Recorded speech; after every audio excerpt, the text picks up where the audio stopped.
Why would God remove the person you begged him for? You prayed with sincerity. You hoped with faith. You believed they were sent by God, and yet he took them from your hands. If that question sits heavy in your chest, don't run from it. Stay present in it, because unanswered prayers are often the birthplace of revelation. People don't usually question God when he gives. They question him when he takes. So let's start here, with the ache, the late-night confusion, the memories you're still holding on to even though the door closed. You thought this was the one. You imagined a future together. You thanked God before you even lost them. And now you're left wondering, why would God say no to something I wanted with a clean heart? Scripture shows us something many overlook. In John 15, Jesus says that the Father prunes every branch that bears fruit.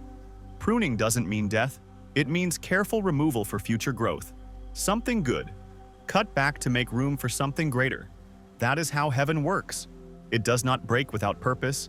It trims with intention. So let me ask you something uncomfortable yet necessary. Did you want them more than you wanted God? Because love becomes dangerous when it becomes a substitute for God instead of a gift from him. This isn't punishment. It's protection. Think of Lot's wife. Her heart was still behind her, even when God was calling her forward. When God removes someone, he isn't trying to harm you. He's trying to keep your heart from staying in a place he's no longer blessing. Sometimes the separation is mercy disguised as loss. You prayed for God to guide you, but guidance isn't always gentle. Sometimes guidance is a door that refuses to reopen, no matter how many times you knock. But maybe there's another reason God took them. One many never consider. God removes who you want so he can give who you need. There's a difference between someone who feels right and someone who is right. One soothes your loneliness. The other strengthens your purpose. One looks like a blessing. The other is a blessing. If God had let that relationship continue, would it have led you closer to him? Or slowly drained the fire from your spirit? That question alone reveals more than most people want to admit. Sometimes the breakup was the deliverance. Listen carefully, because this is where understanding begins to form. You might think God took something away, but what if he was actually giving you back yourself? Identity shifts happen in isolation. Strength is built in empty seasons. Wisdom is born when the noise leaves. Before David ever carried a throne, he carried sheep. Before Joseph ever touched power, he touched prison walls. Before Paul ever preached the gospel, God removed him from everything familiar. When God separates, he shapes. When he withholds, he prepares. When he removes, he rebuilds. I'm not speaking as a distant voice. I'm speaking to the one who's been kneeling in prayer asking God why he allowed love to slip like sand through open hands. Hear this truth with clarity. You don't lose what God intends you to keep. If he took them, he saw something you couldn't. Now the question becomes, what is he preparing instead? This is where most people stop thinking. They feel the loss but never look beneath it. They see the removal but not the redemption. They pray for God to return what he has already released. And sometimes God must close a door twice because you're still standing in front of it. But you are ready for the next revelation. The reason behind the removal runs deeper than preservation. It ties directly to purpose. Let's speak honestly for a moment. You asked God to guide the connection, to make it work, to open doors. And instead, the door closed. And somewhere inside, even if you don't say it out loud, there is disappointment, maybe even confusion. Because if you prayed in faith, why would God remove the very person you asked him for? Here is a truth many never consider. Sometimes God removes what you wanted because he sees what you cannot. He hears what you do not hear. He knows what you don't yet know. He sees into the heart, the future, the calling, the covenant, and he protects accordingly. A relationship you prayed for can still be the wrong one, not because the person is bad and not because you failed, but because God refuses to let temporary comfort replace eternal purpose. Pause here and think deeply. You asked God for love, but he wants to give you alignment. You asked for connection, but he is preparing you for covenant. You asked for someone who makes you feel seen, but God desires to give you someone who makes you more like Christ. The person you prayed for may have felt right, but timing makes truth visible. You can be spiritually drawn to someone who is emotionally unavailable. You can love someone whose mission is different from yours. You can want someone who is kind, generous, attractive, even God-fearing, and still not be called to build a future with them. Why? Because desire does not equal destiny.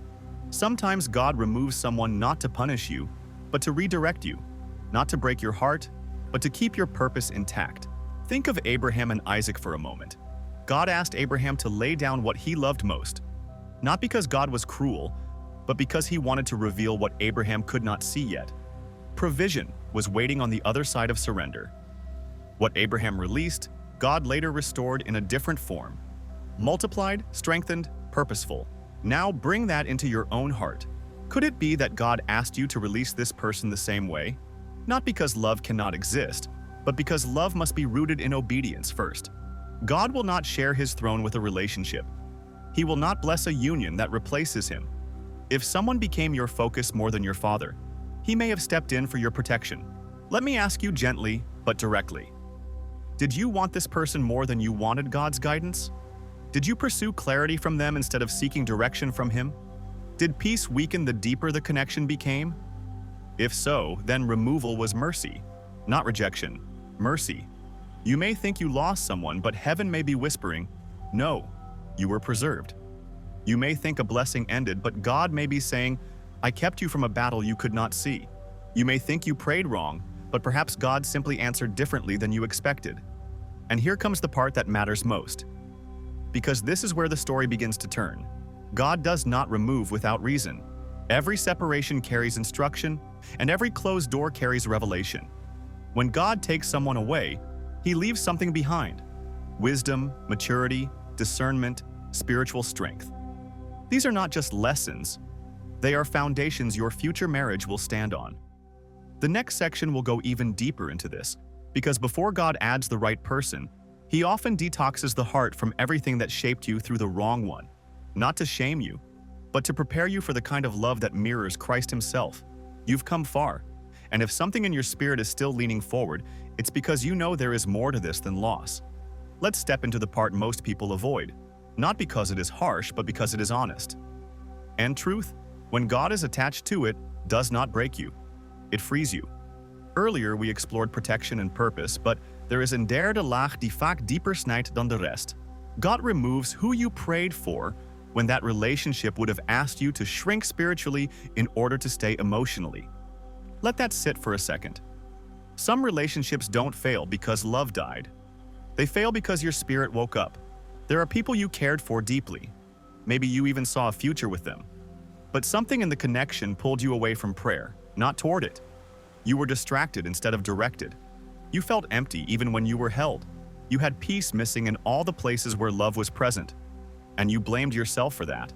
But Scripture teaches something profoundly freeing. My sheep hear my voice, and I know them, and they follow me. John 10:27. Sometimes what we call heartbreak is actually God calling us back into his voice. Because here's something that isn't talked about enough. Love is not confirmed by emotion alone. It is confirmed by fruit. Did the relationship grow your patience, your character, your prayer life? Or did it make you anxious, unsure, smaller than who God called you to be? If God removed someone you prayed for, it may be because your heart was beginning to depend on a person more than his presence. And God will never allow a gift to replace the giver. Not because he's cruel, but because he loves you too much. Picture the father in Luke 15 watching the prodigal son walk away.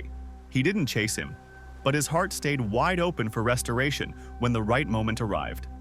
God does not chase what is not ready. He prepares what will return stronger. So let me ask you gently but boldly, are you preparing for restoration? Or are you holding on to someone God has already released? Because healing is not just moving on. Healing is understanding what God protected you from. And here is where hope enters the room again. Just because God removed the one you prayed for does not mean he removed the possibility of love. It means he is aligning someone whose purpose, faith, maturity, and calling will not collapse under the weight of yours. Someone who prays with you, not just for you. Someone who protects your heart instead of testing it. Someone who loves God more than they love you, so they love you the way God intended. When God brings the right person, you won't have to beg for clarity. Peace will meet you first. You won't have to force commitment. It will settle naturally. You won't lose yourself trying to be loved. You will finally recognize yourself inside it. What if God didn't remove love? He removed delay. What if the ending you cried over was actually the beginning heaven celebrated? Your story is not collapsing. It is being rewritten. And the author never leaves a chapter unfinished. As you step forward from this video, Let this truth stay with you like breath. God doesn't take to leave you empty. He takes to make room. Room for peace. Room for alignment. Room for the one who won't pull you from God but lead you closer. If this message brought clarity or strength into your spirit, consider subscribing. Not for numbers, but so you don't walk through this season alone.